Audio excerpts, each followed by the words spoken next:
Hi, Mackenzie. How are you doing? I'm doing just fine. Thank you so much for taking the time to talk to me. Are you kidding? It's me thanking you, really, seriously, for taking the time to talk to me because I know that your schedule has probably increased tenfold in the last, I would say maybe 6 to 7, 8 months. And it was busy before that. So I don't know how you're finding time to sleep anymore. Me neither. Me neither. It's always so chaotic, but I thank God for just being busy because I know there's some people out there that they'd rather be doing something than doing nothing. So, Absolutely, absolutely.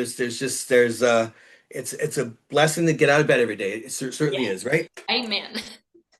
I just want to tell future listeners, my guest today is Makenzie Phipps. Mackenzie's been following her dreams in the world of country music for quite a while, but her career has really heated up in the last year or so. Makenzie has a new single called Whiskey Kills the Time, just came out last week, and I thank you for taking time to talk to me tonight. I've been very excited to speak with you about all things I have music related. All sorts of things going on. Yes, yes, yes. We did speak one time before, a long time ago in 2021. It feels like a lifetime ago. And I know you've talked to lots of people since then. So just rehashed some of the things that we talked about. But I know that so many things have happened since then. You've released and written more music, and you did more live shows. And after getting out of the pandemic and all of that, you were just starting to get into some live shows. And you got to compete in this small little show called The Voice, season 28 of The Voice. So, Yeah, it was no biggie.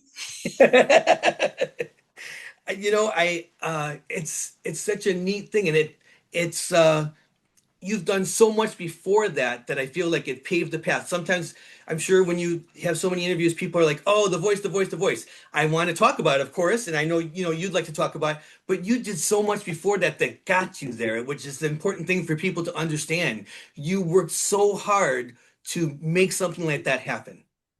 Yes, So, absolutely. I mean, it amazes me. It's been that long since we've talked. I mean, I was 19. I had just started with my PR company and just now being 24. So, I mean, it's been 5 years later. right, And right. it's been a crazy journey, especially the last time we chatted. I was 19, still living in my hometown, which is Bluefield, Virginia, and just really starting to take my career more in a serious manner. And so, I started doing shows and that kind of stuff just in my hometown area, branched out to a few different states. And I really didn't start wanting to pursue my career in a more serious manner until around that time. And I was just trying to get everything worked out the way it needed to be able to do that. So I ended up moving to Nashville when I turned 21. So I moved here in the summer of 2023. And ever since then, I've just been busting my tail, just playing all different places. Ever since I moved to Nashville, I've really been getting more involved in songwriting and just expanding myself as an artist. And it's just been a crazy journey. But I mean, I've been loving every minute of it. Like I said, I'd rather be doing something than doing nothing. And this kind of career is definitely not for the weary because there's so much that goes on in this career. My mom talks about all the time. She's like, I don't know how you don't have like a mental breakdown every day of your life because there's just so much involved in music. But I felt the Lord put me on this earth to sing, and I love being able to share my music with everybody, especially through my songs that I have been working on and getting in the studio and releasing. And so I felt like everything just kind of kept adding more and more and more, and I was just climbing up that ladder. And of course, you do have some times where things may not go your way and you go a little step back, but it's a learning experience. And I really think that just as long as I've been in Nashville and growing myself as not only an artist but a person, that is when the voice really came about. Because I had auditioned for the show for quite some time. I actually had auditioned like since I was 14, just kind of on and off. Wow. And I always made it to the executives. And then at that point, it was just like, no, not this time. But, I felt like that happened for a reason because at that age, I didn't know who I was. I didn't know what music I liked and everything. And so I felt like this time around, I'm so confident just in myself as an artist now and who Makenzie Phipps is that when I decided to re-audition, I was like, what do I got to lose? And it just worked out. So I've been very fortunate for everything the Lord has put on my path. Yeah, I mean, it sounds like it was quite the journey, and the fact that you're doing something like you said, you may not have been ready at that time, but I think a big piece of advice that happens with people, like if you were to tell someone younger than you what, make a suggestion, you might tell them something like, "Don't give up," right? Because I mean, like if you had given up after the first two or three visits to The Voice, it wouldn't have happened. And persistence, and I know of so many bands and artists that have gone to all the record labels and tried to pitch their music and it didn't happen. Yeah. And they went back a second time, and that's when it happened. Mhm. Some of the biggest Gotta bands keep around. going Yeah, and you just gotta, I feel like the Lord is gonna show you what you need to be doing, and He's gonna right. show you what you shouldn't be doing at that. It may not be, He may not be showing you what you don't need to be doing, at all, but He may just show you like this isn't your time right now. But, you just gotta keep working, and if it comes back on your path and you can revisit it and see what happens, then I definitely think it's something worth doing.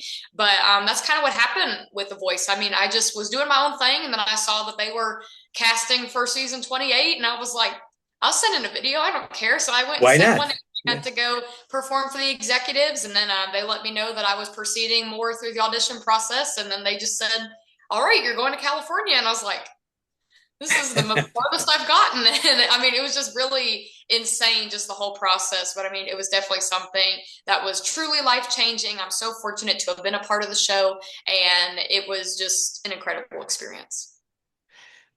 How difficult was it to choose the song you were going to put on the blind audition? Did you have to use the same song for the blind audition as you used for your audition with the executives, or were you able to choose No. something? So, what's funny, everybody has their own like audition story. Like when all of us that were on my season went out to California, we got to mingle, talk with one another, become friends, and we all just discussed how we came about auditioning. And I mean, some people, there was like casting agents that reached out to some people. Some people, like myself, did a video submission. Some did an open call. Like it's very interesting how they go about getting people to audition. And so what's so funny to me is I don't even remember what song I sent in to audition originally. Yeah. It's like the whole process is so long. A lot of people don't put in perspective. Like it's not just oh, well, you're coming to California. Like there's so many steps that you got to do. And so I sent in a video of an unknown song. I almost wonder, I think I may have done You'll Never Leave Harlan Alive, which is Patty Loveless. Right, I right. I'm not really sure, but I sent in a video. The Yeah. executives called me and said that they wanted to meet with me and to have like 3 or 4 songs prepared. And so I went in, and I've done this step before. And the times that I'd done it before, I had done like one song, and then they had said, "Okay, thank you very much for your time. It's not your time at this moment, but we appreciate you coming," that kind of thing. So I did the first song, which was You'll Never Leave Harlan. So I did that. Uh-huh. And then they were like, "That was great. Shake off the nerves. What do you have next?" And I was like, "Okay."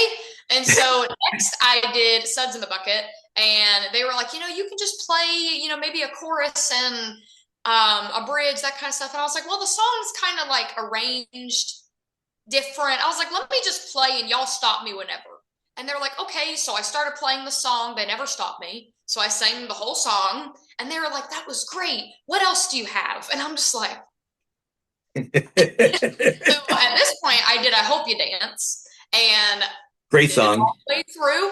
Was expecting them to stop me. I did it all the way through. They were like, "Wow, that was just incredible." And, we started just talking one on one. I had my husband Shane with me at the time. We weren't married yet. We weren't even engaged yet. And they were talking about us and just talking about my life. I told them I moved to Nashville. I'm a crazy cat lady. I've been doing music for so long. We shared pictures of our cats. Like it was such a casual, laid back thing.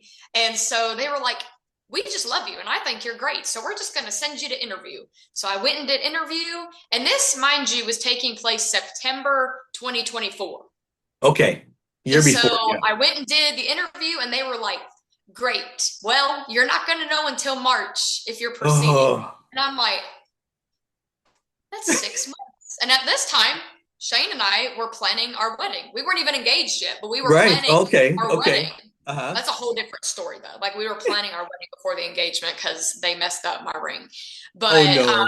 Yeah, we ended up getting engaged in November, and I already like told Shane, I was like, I want to get married on May 15th because of the numbers. My mom cracks up about that.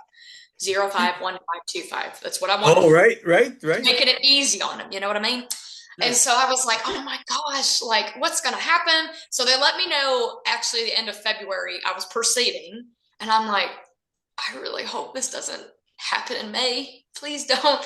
And I just kept doing all the process. And then they had said officially that we were going to be leaving the first week of June. And I was like, thank God. So it was a Oh, whole whirlwind of emotions. So I was like, ah. So I I was got married. restless. I knew it must have worked out because you were on the show. I was restless hearing about was it going to be May or June or what was going to happen. I Yeah, no, thought there was going to I be a literally longer. was like, it cannot, which Oh my thankfully goodness. I had a very intimate wedding. I never wanted a big wedding, especially when I was a Yeah. little girl. I wanted a backyard wedding, and that's exactly what I got. And so thankfully, I didn't go like through a venue. I went Right. through a like the woman just hosts weddings. So it would have been easy to have changed, but I didn't want to change it. So it all worked out the way it needed to. So I got married. I went on my honeymoon. I was home like a week and a half, and then I was like, bye. And I flew out to California and lived in a hotel with, at the time, a bunch of strangers for 2 whole months. So, Wow. What a journey, though. What a journey. Wow, yes. boy, you know. Oh. But no, Um, to answer your question, as far as the song picking, I did 4x4 by You by Lainey Wilson. For right, those who may have right. not caught my audition, I didn't do it for my auditions with the executives. How it actually works is a lot of the songs that you may think of in your head may not be clear to be on the show because some artists may not want their songs on the show for like Gotcha. health reasons, preference, that kind of thing. And so they send you this long list of all these songs that have been cleared to be on the show.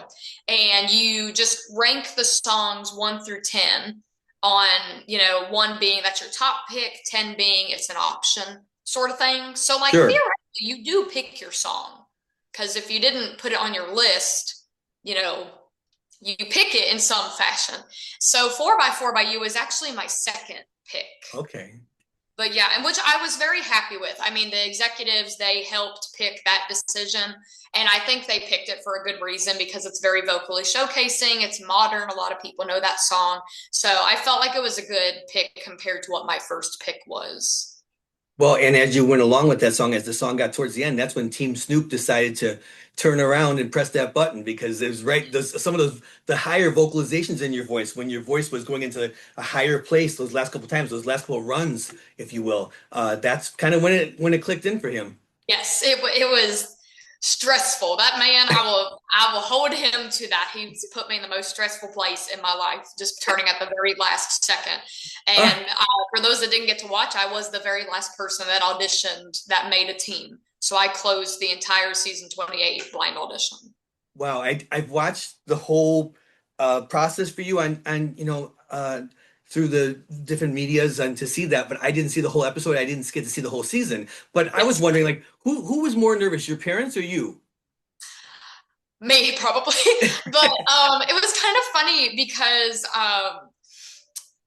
it's so funny. My parents were very stressed, and of course, a lot of people really do not put in perspective that there's 48 spots that are picked and filled, and they bring out an X amount of people. So there was about 70 people, and some people audition, don't get any chair turns. But if Right. the teams fill up before you go, there's nothing they can do about it. It's like the luck of Oh, the draw.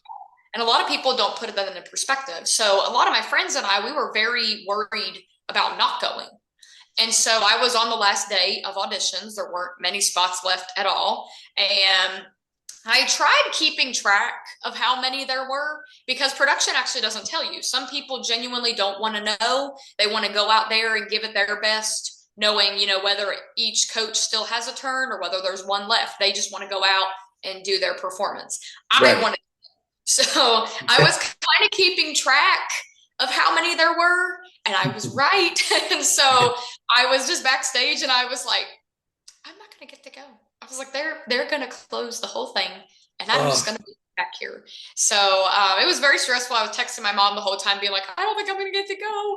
I'm scared, like all this kind of stuff. But it all worked out, thankfully. That's the most stress I've ever had in my entire life.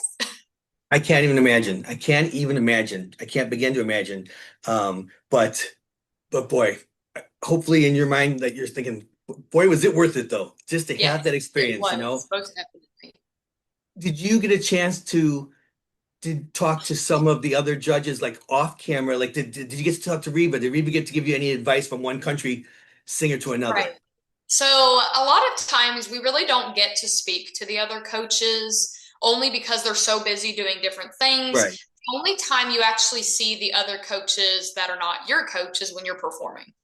So, when my time on the show was done after my battle, Snoop came and he gave me the biggest hug and he just said, "You done great. I'm so proud of you," that kind of thing. And then Reba followed right after him and she walked all the way up to me and hugged me. And when I was leaving, I also did get to say goodbye to Niall and Michael hugged me and everything like that. So it was very nice. I wish I could have been able to have spoken to all of them because it just would have been interesting to have just talked to him. But Sure, sure. yeah, everything's just so fast paced. So you don't really get a ton of time to converse with the other coaches. Right, right.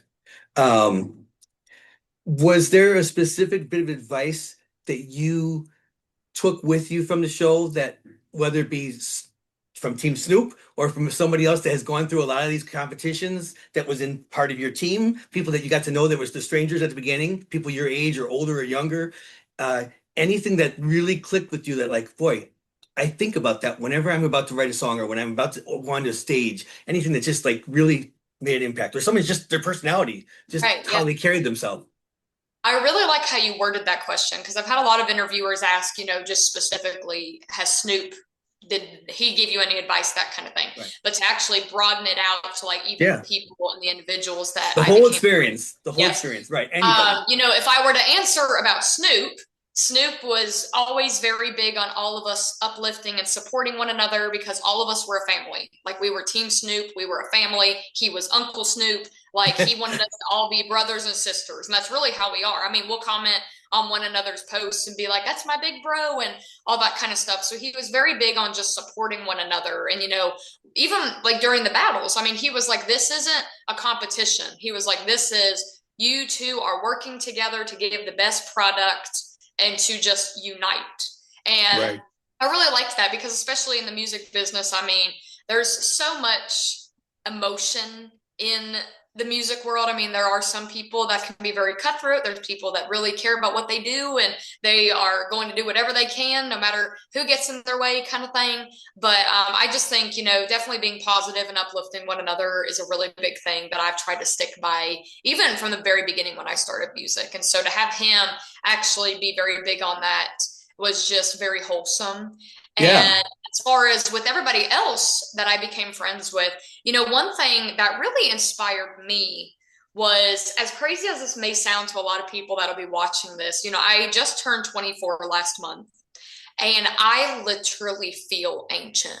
Like I feel as though I'm like an old granny that should be sitting in a rocking chair with her cat. Like that's literally how I feel. Because I've been doing this a long time, well, a long time for my age. I've been Right. being in music in the public eye for a decade now.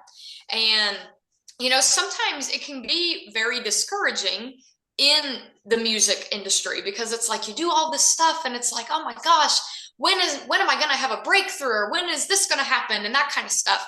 And one thing from being out there is there were so many different age demographics. I mean, we had 14-year-olds all the way to people that were in their 40s. And I Right. mean, that was what was so uplifting was that we all shared a common interest, which was music. And it doesn't matter how long you've been doing it. It doesn't matter, whether you've been doing shows all your life, you've been writing music all your life, you've been playing instruments all your life, doing all this stuff. Everybody had different just music backgrounds. I mean, some people have never sang in front of people in their entire life. Some people have been doing this for years. And I mean, I thought that was just so incredible to put in perspective that Right. there's always growth that can be done and, just keep pushing because I mean, something could happen out there. It doesn't matter how old you are. It doesn't matter how long you've been doing it, how little you've been doing it. Something can happen out there. It doesn't matter a bit. Age is just a measurement of time.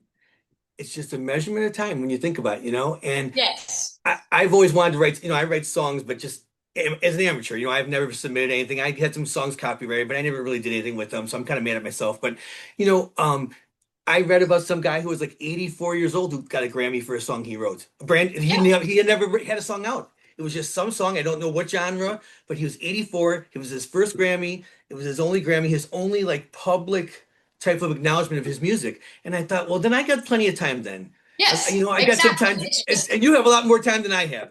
yes, I mean, I've always said, age is just a number. And I mean, if you It have a goal and is. you have a dream that you want to be pursuing, then I say go for it. I mean, like one of my favorite artists of all time. I mean, I'm going to see her tomorrow. I'm very excited. I literally have her handwriting on my arm because I love her so much, is Ashley McBryde.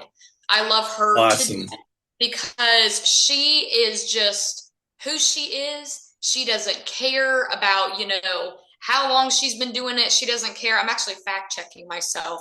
She is 42 years old and she is kind of like a rarity in music because, everybody tries to make it, when they're my age or younger or Right. that kind of stuff. And she really did not start making it until like her late 30s. And I mean, it's kind of just a rarity, I feel, in today's time because everybody just kind of pushes you back at being like, oh, well, you're kind of getting up there in age. And it's like, you still have half of your life to still continue pursuing and living. So I've always looked up to her in that aspect. And I mean, that was one thing I just loved about the journey that I had with the voice was it doesn't matter where you are in life, things can happen for you and it's just all in God's timing. And it only takes one song. Yep, One song. absolutely. It's one song and just one, and before you know it, then they're pulling you out of retirement. You said because oh you're not on TV or this or that, but you got this song and they want you everywhere then. Yep, So it's like exactly. just one song. Yep. One song, And I'm Mackenzie. hoping Whiskey Kills the Time will be that song. Let's hope so. Let's talk about that for a moment. So, so you wrote the song, you just released it last week, and I feel it really showcases the depth and the beauty of your voice. Tell us a little bit about the song. No. Yes, so Whiskey Kills the Time was a great song that was pitched to me by my dear husband, Shane Beckley. And this has actually been a song in the works for quite some time because we started working on this song back in like 2022. And he had pitched it to me. He was like, I've got this great tune I've been working on, wanted to see your thoughts. So we started working on it together, and I actually dabbled in writing the bridge, and everything just kind of came together. And so we went into studio with Sal Oliveri, and he did a phenomenal job at just making the song come to life. And so, during that time, I was still just like trying to figure out what I was going to do, moving to the big city, putting music out, that kind of thing. And it's just like it kept just getting set back. And, I moved to the city. I was working on my own songs. I was recording, putting them out, that kind of thing. And I was like, I have so many songs that are related to alcohol. And I'm like, these people are probably going to be like, Makenzie may need to go to an AA meeting because there's so many songs about alcohol. And so I was like, do I need to put out another one about alcohol? And I was like, I just can't stand seeing the song sit on the side any longer. So I was like, what can I do to really make this song just wrap up my era, at least for 2026, of songwriting about alcohol? So I was like, why don't I get all of the songs I currently have out already that are about alcohol and put all of them in one place and have Whiskey Kills the Time bring it all together? And so that's where the Pick Your Poison EP came from. And I'm very excited that now all of my drinking songs are in one place. There you go. There you go. And I'm glad you said what you said because I realized the way I thought of it was that you were putting your songs together for your past singles, but I couldn't help but think, yeah, as I listen, they're all about alcohol. So that was is intentional. It was the drinking Yes. song CD and EP, and now you can move on to another subject or Yes. I've been working cars, on motorcycles, and other automobiles. subjects now, expanding myself as a songwriter and not writing about alcohol or drugs or anything like that. And so I actually have pretty much the rest of the year already mapped out with the songs that I want to release. None of them have anything to do with alcohol.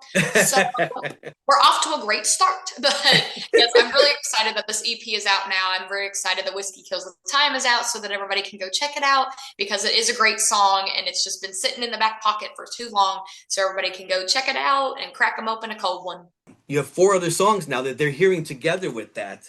that Yes. you know, and they were all hits. It wasn't they just happened to all be about alcohol. They were all singles, big songs for you, you know, along the journey. I was looking at the listing on that. Was so you got a song from Love Me Sober from 2023 and You Bring the Beer in 2023, Pick Your Poison 2024, um, Pink Whitney. You know, so you put them all together and you've got your EP, but they were time and true singles that you were a big part of your journey.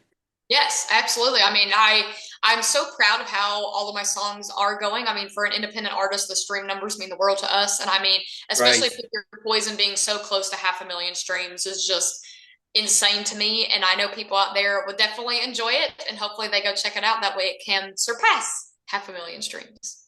There you go. There you go. So the rest of this year, you have laid out more songs. Do you feel like you are going to put together an album, or do you think it's more singles or another EP? It seems like in country music, singles seem to be, or maybe just in the industry in general these days, singles are, you know, Yeah. just put singles out. It doesn't necessarily have to be put into a grouping.